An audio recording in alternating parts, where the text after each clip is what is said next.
Aqui nós temos uma questão do Enem e tem o seguinte: os gráficos a seguir extraídos do sítio eletrônico do IBGE apresentam a distribuição da população brasileira por sexo e faixa etária no ano de 90 e projeções dessa população para 2010 e 2030, né? Na verdade, agora seria só para 2030. Aí temos 3 pirâmides etárias e nós percebemos que ao longo deste período aí, né, que foi analisado, nós temos a redução da taxa de natalidade, uma vez que a base ficou mais estreita quando comparamos aqui a primeira com a última pirâmide. O topo ficou mais largo, o que demonstra mais idosos, tá?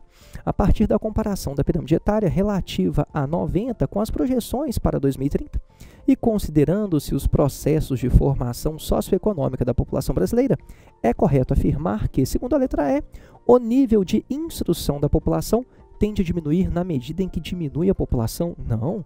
Né? E também nós não temos uma diminuição da população aqui. Nós temos uma diminuição da taxa de natalidade, nós temos uma diminuição do ritmo de crescimento, mas falar de diminuição da população já em 2030 está errado, né? E não tem uma relação também direta com a redução da instrução da população. Letra D. A necessidade de investimentos no setor de saúde tende a diminuir na medida em que aumenta a população idosa. Na verdade, é ao contrário, né? A necessidade de investimentos no setor de saúde tende a aumentar. É essa a ideia, equivocado o item D. Letra C. A taxa de mortalidade infantil tende a aumentar na medida em que aumenta o índice de desenvolvimento humano.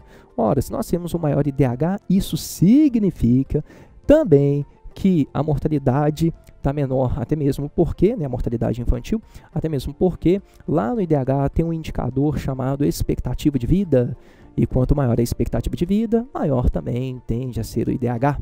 Então, o item C está equivocado. Letra B. A população do país tende a diminuir na medida em que a taxa de mortalidade diminui.